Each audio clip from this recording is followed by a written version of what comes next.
This is our last topic. In fact, we have our last topic on Doppler effect. Doppler effect, which is the last topic.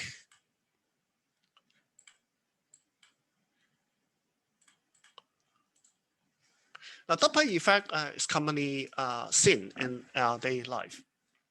For example, if you see an ambulance approaching you, suppose you have an ambulance approaching you on the road, you will hear the frequency of the sound produced by the ambulance to become higher.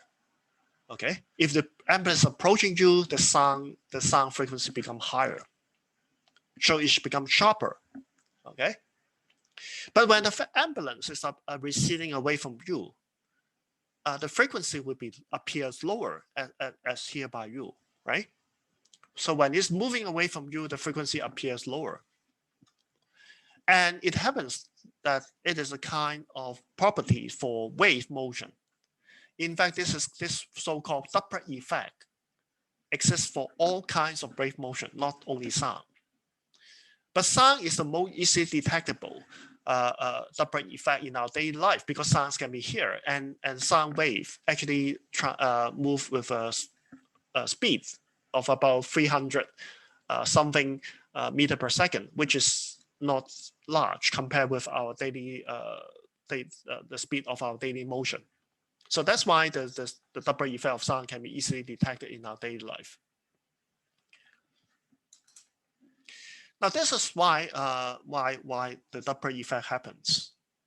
Suppose this is a sound source. Okay, this is a sound source. When it's moving close towards you, it is giving out wavefront. Okay, the wavefront are what? A circle. Okay, the circle wavefront given out by the sound source at regular time intervals. Okay, so imagine now the wave source is now giving out this circle, just like you throw a stone on the water pond. You see circle spreading out from the surface, right? Those are the surface wave. And the sound source is similar.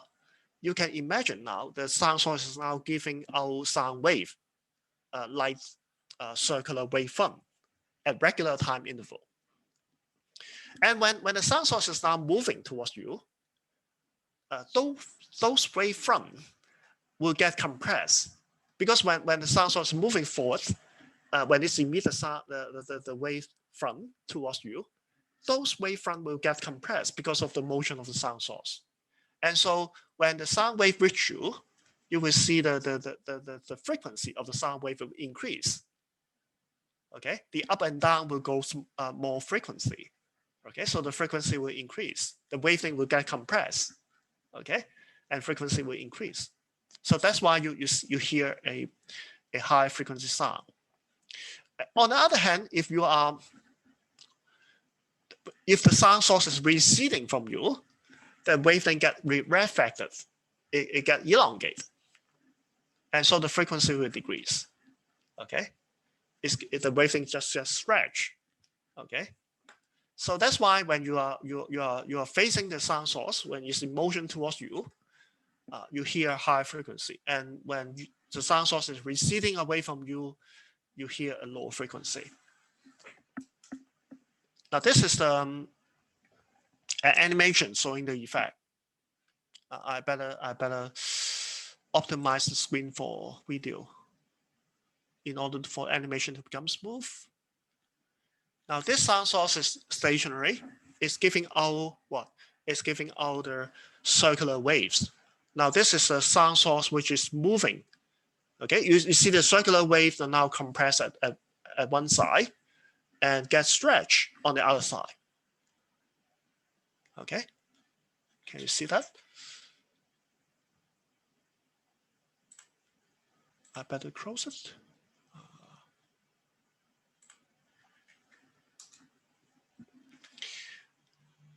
Now, how about if the source is stationary, but the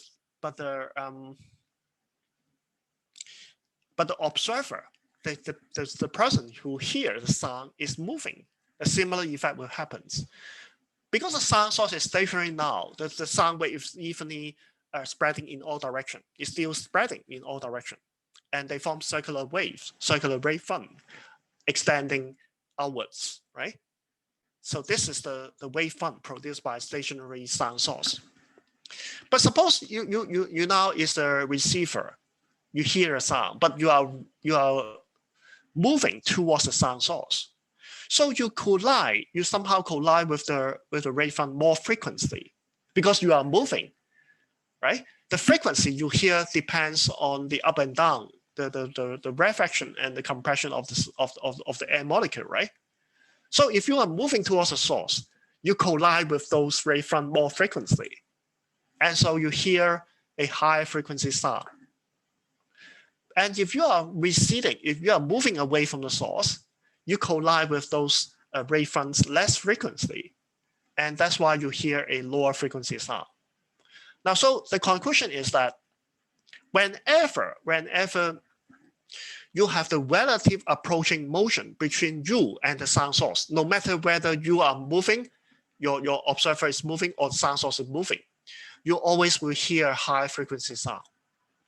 When the sound source is receding away from the receiver or from the people who hear the sound, you always receive a low frequency sound. So that is the conclusion. Now, what is the general formula for the Doppler effect?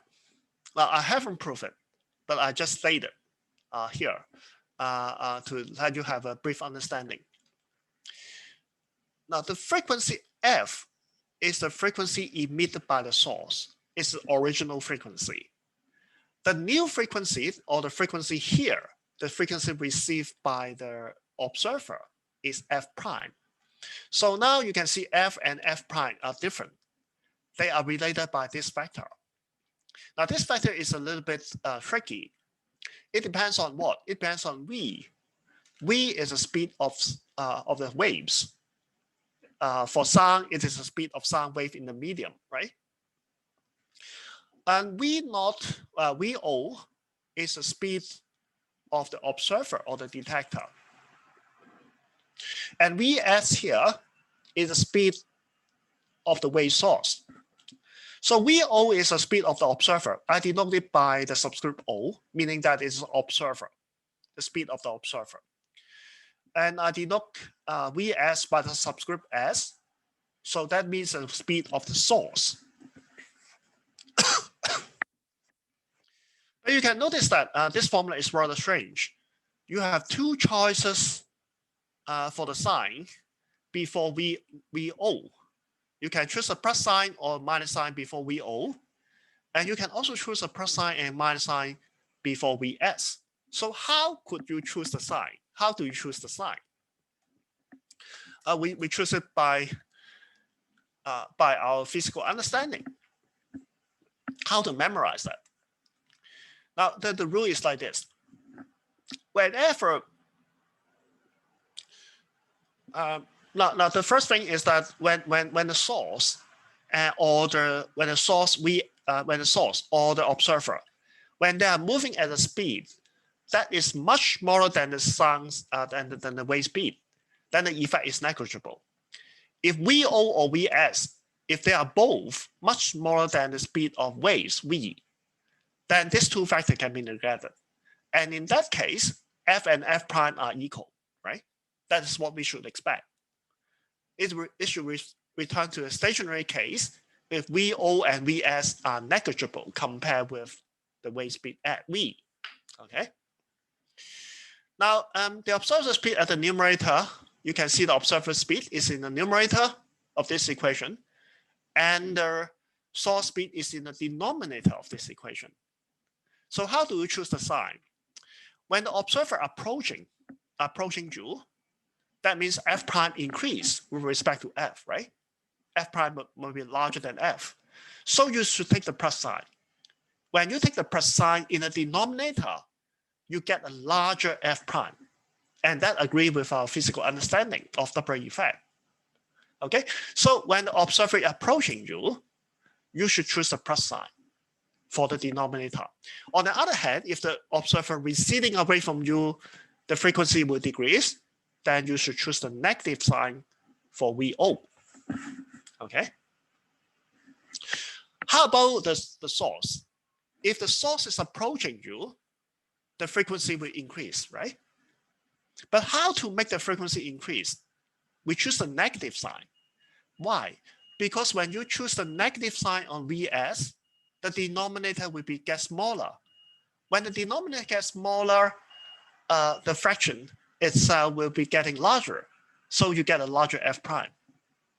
Okay, so that means we take the negative sign when the source is approaching. And on the other hand, when the source is receding away from you, the frequency should be smaller. And so you should take the plus sign for Vs. And that makes the denominator larger, and the frequency f prime will decrease. Okay. So you memorize the physics by using your physical intuition. You choose the sign, but not the equation. If you memorize the equation for 4 different cases, you will confuse yourself a lot, and you cannot make the correct sign judgment.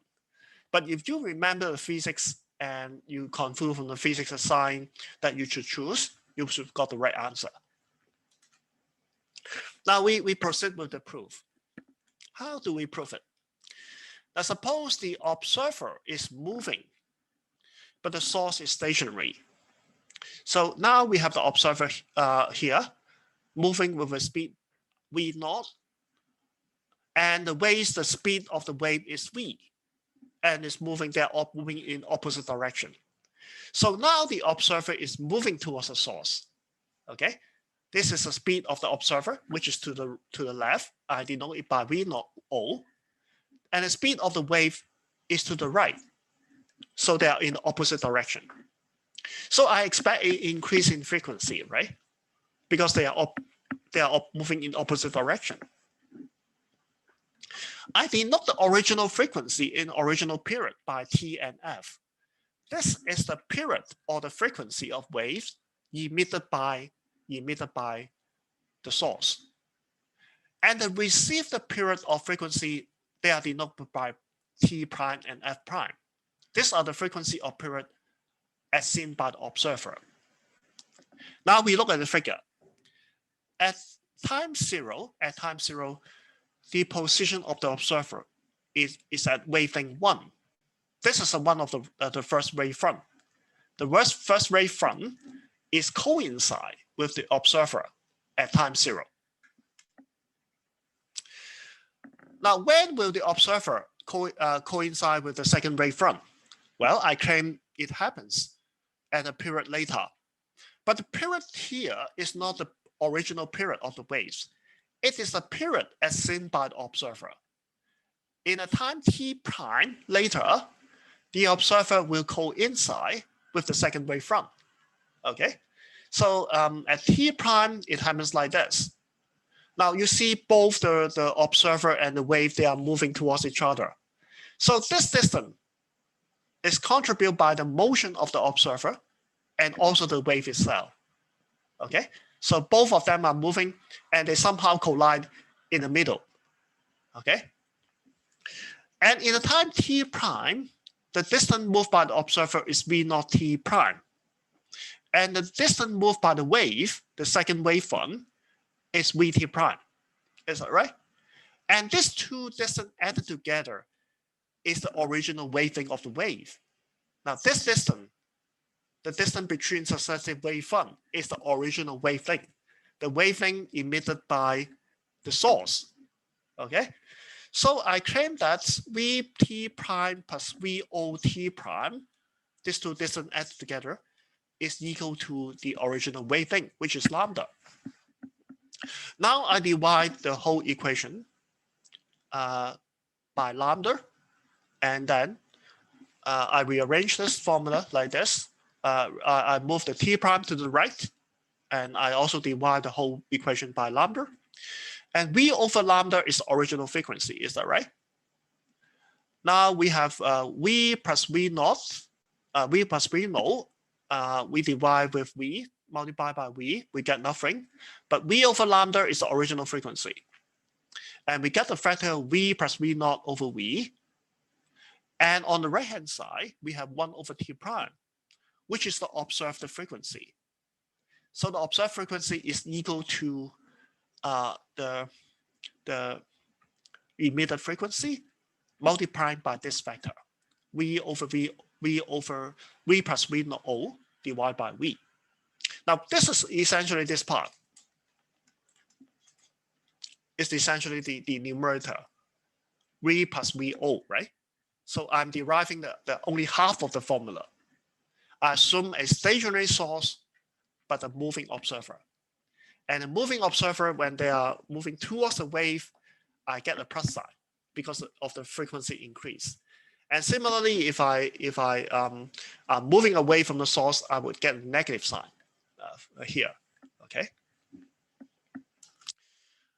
Now I handle the case of the source moving.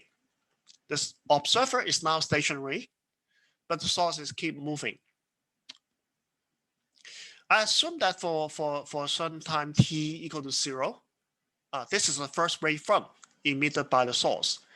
And at this time, t equal to 0, the source is now producing the second wavefront. The source itself is moving with a speed vs forward, and the wavefront is moving with a speed v, also in the same direction towards the observer. Okay. So let's see what will happen a period later. Okay. In a period later, because it's a period for the source, right? The period for the source. So in a period later, this t is a period of the original source. So in a period later, the source will emit the third wavefront, right? Because a period is a time for the wave to repeat itself. So at time 0, the source emits the second wavefront, and at time t, the source is emitting the third wavefront. Okay, and the second wavefront has already moved to this position. Okay, do you understand that? Now, in a time t, the distance moved by the source is vst, which is this distance. And the wave, the second wave now move forward by a distance vt, which is this distance. Okay, the second wave is now here. Okay, now you can see the difference between vt and vst will be the distance between the two waves, the distance between the two wavefront. But that is what? That is exactly the wavelength observed, right? If I have a stationary observer here, I will see the two waves separate by a wavelength lambda prime. Lambda prime is not the original wavelength, but the wavelength observed by a stationary observer. Okay, so I now have the formula Vt minus Vst equal to lambda prime. And again, I divide both sides with lambda prime. I move lambda prime to the left.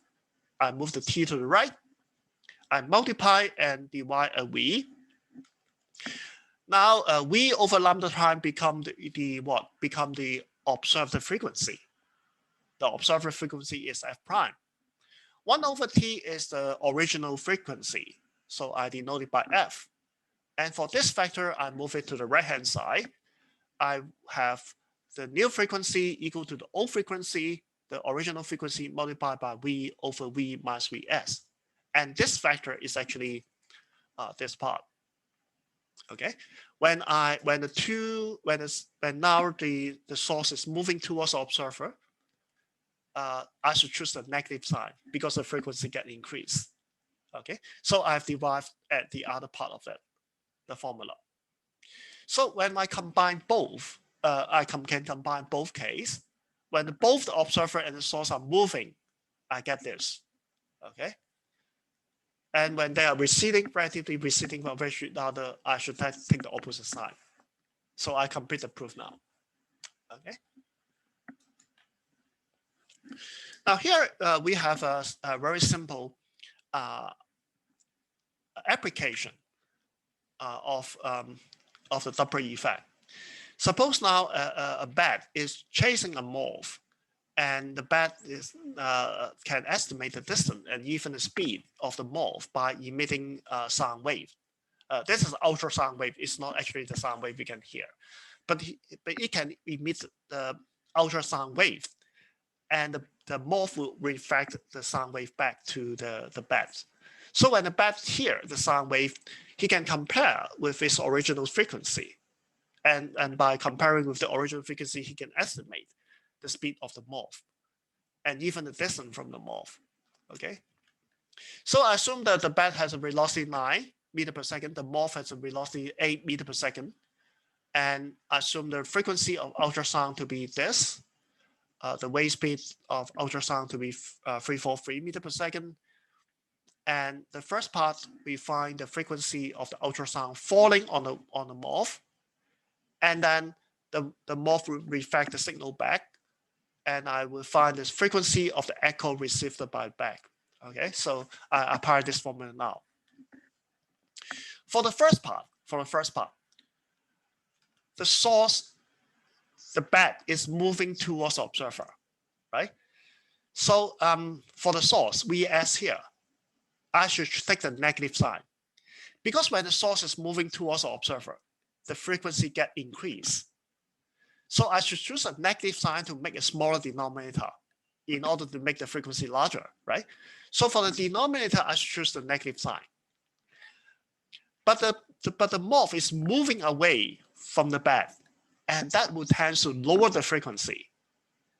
So for the numerator, for the motion of the soul of the observer, the frequency get lower. So I should choose the negative sign. So I take the negative sign for VO. Okay. And that means I take both the negative sign for VO and also for VS. And then I multiply this factor. This is the speed of the morph and the speed of the bat. This is speed of sound. And I multiplied, I substitute all the speed into the formula, and I multiplied with original frequency. I get the new frequency. So this is the frequency of waves that impinges on the morph. And now when we get refracted, the morph becomes the sound source, and the bat becomes the observer, the role exchange, right? When the wave get refracted at the morph now becomes source, and eventually the wave comes to the bat, so the bat becomes the observer. So we handle the second part. For the second part, the original frequency become the frequency f prime, which is the frequency impinging, colliding with the morph. Okay. So the observer is a bat, right? For this part, and since the observer is moving towards the morph, the frequency will increase. So we take the positive sign for V observer, because the observer velocity is in the numerator. So in order to make the frequency larger, we take the positive sign. For the bat is moving away. For the morph is moving away from the bat. So the frequency tends to decrease. So the source term, for the source term, which is in the numerator, we take the plus sign. Okay, so we take both the plus sign for the speeds of the observer and also the speed for the source. We both take the plus sign. Okay, and when I put in the number and with this frequency, I get the final frequency received by the bat. Okay. So in order to apply this formula correctly, you need to understand the physics, not just memorizing the formula. Okay.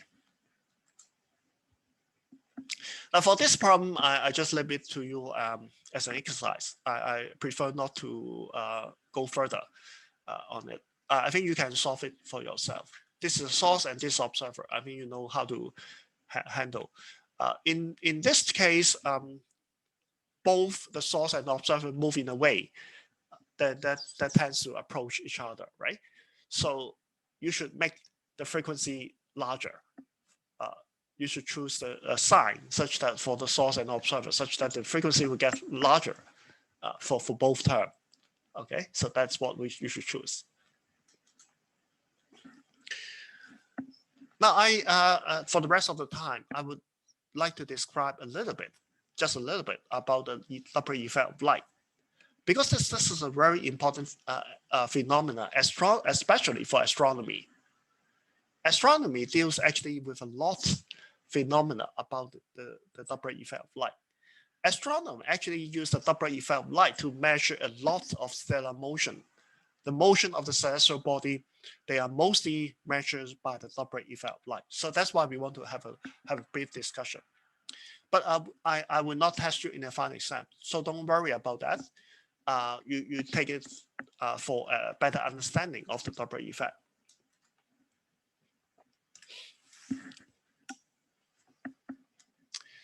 Now it happens that you may think that the Doppler effect of light is the same as that of sound. You may think that, but that's not true. The formula we found is actually strictly not correct for light waves, which travel at a wave speed of 3 to 10 to the power 8 meters per second in vacuum. Because of what? Because of the effect of special relativity. What special relativity states is that the moving source has time dilation relative to a stationary observer. What does that means?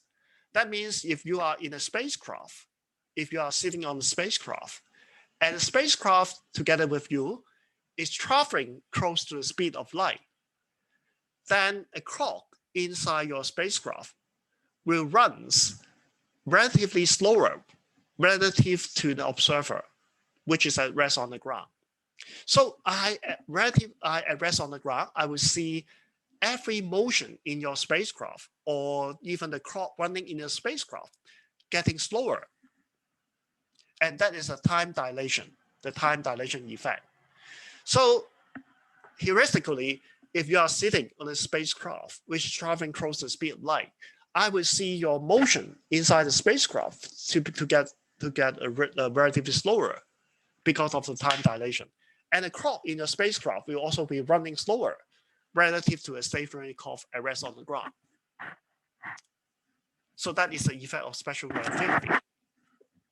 Now, I'm not going to talk about special relativity a lot, but I only want you to understand that this effect will affect the Doppler effect of sound. Now, suppose we have a source like this. It is moving relative with a speed vs relative to observer, and the waves and it emits sound. It emits light waves with a speed c, okay, towards observer. So what frequency will change? Now, because the source is now giving out light, so the source must have a certain frequency, right?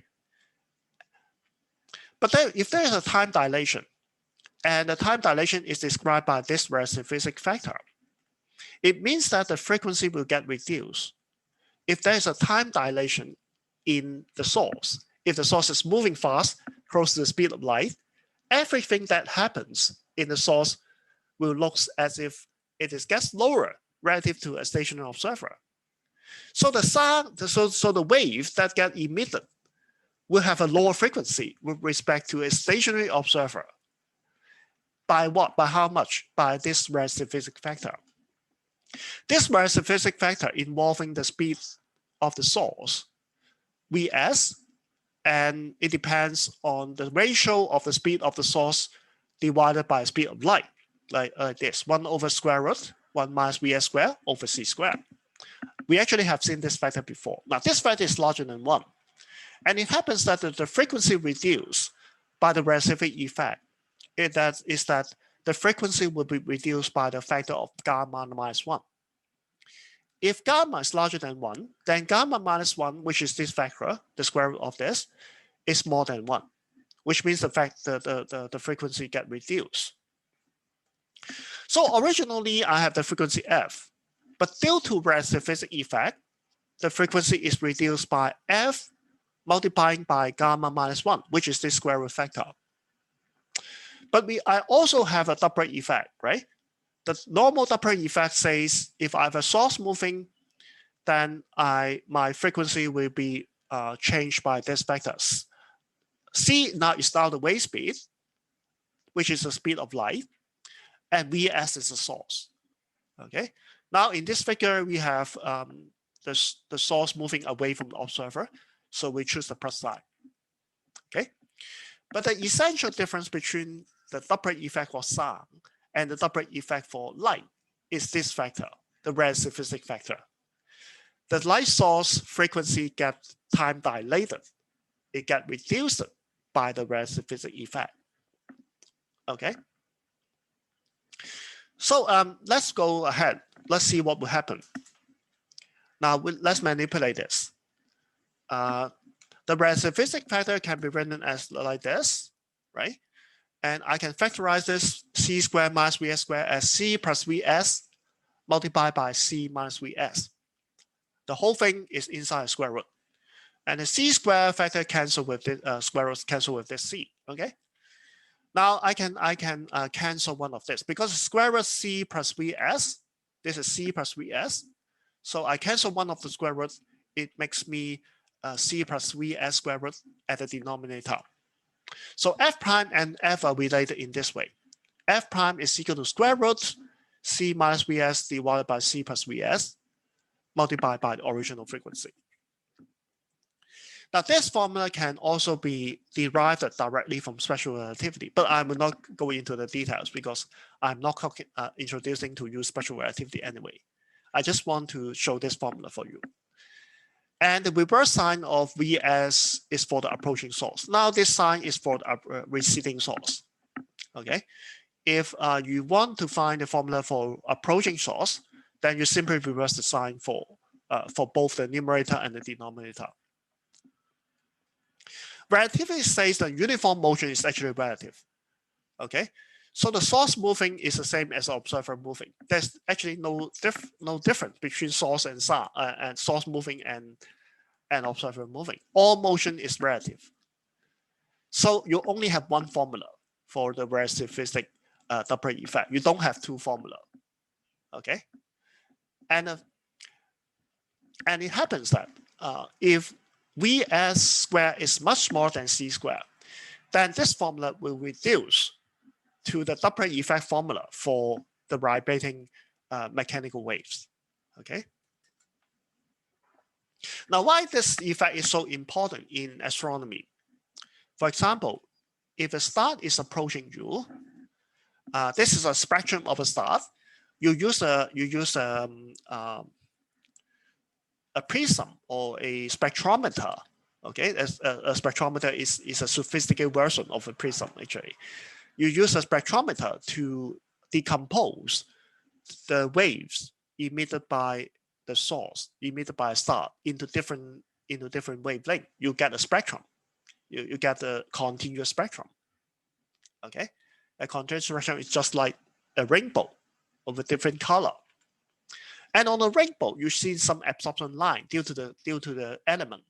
Different element absorb different wavelength, and that result in an absorption line inside the spectrum. And if the star is approaching you, the wavelength will get increased, right? The wavelength gets stretched, get compressed. Okay, when the wavelength get compressed, the wavelength becomes shorter. So the spectral line will shift to a smaller wavelength, and that is called a blue shift, because a smaller wavelength for light is of color with a blue color. The longer wavelength for light is of red color. A shorter wavelength is for blue color. So that's why when you get the compressed wave, you get the wavelength shorter, it corresponds to a shift towards the blue direction, and it's called a blue shift. On the other hand, if the source is receding away from you, the wavelength gets stretched. So a longer wavelength will correspond to, for light, is correspond to moving to the redder end, and that's called redshift. So that is the blue shift on the redshift you learn in high school. And for astronomy, a redshift means the source is moving away from you, and that you've seen. In this case, you see in the expansion of the universe. The distant galaxy they have all the spectrum redshift. And that means they are moving away from us at high velocity. And that means the universe is expanding uniformly. Okay. Now I skip this part. It only says when speed of the source is much more than speed of light, then after some approximation, you neglect v squared over c squared, you will eventually arrive at this formula. This is the formula you learned in high school. The fractional change in wavelength due to Doppler effect of light is simply the speed of the source divided by the speed of light. Okay. In fact, there's no difference between the speed of the source and c. You actually have the same speed. Okay. So the speed should be the relative speed between the source and the observer. Okay. So v over c is delta lambda over lambda. Okay. So when the source and the observer are receding away from each other, delta lambda is larger than 0. Okay. The wavelength increase. And when they're approaching each other, when Vs is negative, delta lambda is more than 0. That means that the wavelength decreases. Okay, so that is the Doppler effect for light. Doppler effect for light when the velocity is much more than speed of light. Okay. Now this is a hypothetical situation of a redshift, blue shift. Sorry, redshift. Okay, this is a star with 0 velocity. This is the original spectral line in the spectrum. But suppose a galaxy, a distant galaxy is moving away from you at 3,000 kilometers per second. So all the spectral line will get redshift by a certain amount. And the amount is delta lambda over lambda. Delta over lambda is proportional to Vs over c. So here Vs is 300 kilometers per second. And the speed of light is 3 times 10 to the power 5 meter per second, kilometer per second. Okay. So this is a farther galaxy. The farther galaxy recede away from you at a higher speed. So the wavelength will get so the Doppler shift will get stronger to the red end. This is a very far galaxy, so again the Doppler shift will be larger. Okay. So that means that the universe is in uniform expansion. Now you may have heard a few years before that people take a photograph of the supermassive black hole that exists at the center of the galaxy M87. M87 is actually a very large elliptical galaxy. It holds about 10 billions of stars. Not 10, but 100 billions of stars. It is much larger than our Milky Way. It is in a Virgo cluster, about 10 times larger than our Milky Way. But it's produced by a powerful jet of particles, and its center is producing a large amount of radiation. The large amount of radiation energy output of the galaxy center is so large that it cannot be explained simply by nuclear fusion. Nuclear fusion simply cannot produce so much energy. So the only way for the galaxy center to produce such a large amount of radiation is that the galaxy center is actually has a supermassive black hole. How large is that black hole? This is the picture. This is the model of a supermassive black hole. The accretion disk is a gas disk of matter moving around the black hole. So it's swirling. It's moving closer and closer towards the central black hole. And eventually the matter will be accreted towards the central black hole. So that is called the accretion disk. Okay. So when the matter goes into the black hole, they get by friction the gas will get very superheated, and they emit X-ray, and eventually if there's magnetic field lines, there will be high energy jet of particle coming out from the pole. because they are collimate, the charged particle are collimate by the magnetic field lines. Okay, so that they form the jack from both sides of the accretion disks. Okay, and it happens in 1994 that Hubble Space Telescope actually have detected a rotating gas disk close to the center of the M87 galaxy. If you take a look at the spectrum of these two regions, because the gas is rotating, so at one side, the gas is approaching you, while on the other side, the gas is receding away from you. You can see from this is to the Earth, the gas on side A, because the gas is moving in a circle around the black hole at the center, so the gas at position A is receding away from you, and the gas in side B is approaching you. Okay, so if I consider the double shift of V with a speed V to be delta lambda, that would be 2 delta lambda, because the one side is receding away from you, the other side is approaching you. So the difference in wavelength between the approaching side and the receding side would be 2 times the delta lambda. Okay, and what is delta lambda? The fractional change delta lambda over lambda is V over C. This speed V divided by the speed of light. We use Newtonian mechanics because the gas is still very far away from the black hole. So Newtonian mechanics relative. We have GMM over R square, the gravitational force being equal to the centripetal force for circular orbit. Okay, so we can solve for the mass M, the mass of the central black hole, which keeps the gas going around it. So the mass of the central black hole is V squared R over G. And observation shows that the disk here has a radius of 60 light year. And the velocity of the gas, as estimated by the Doppler shift, is 550 kilometers per second. And 1 light year is correspond to about 9.5 times 10 to the power 15 meter. And if I substitute all this figure into this equation with the gravitational constant G, I get M, the central black hole, to be several billion times the mass of the sun. And in fact, this is the supermassive black hole. Okay, this is how astronomers use Doppler effect and Newtonian mechanics that you learn in this course to find the mass of the central black hole. Now, the original discussion is of course far more complicated because the disk of the gas may be tilted at an angle towards the Earth. So that's involved a lot of complication. But essentially, the physics is like this.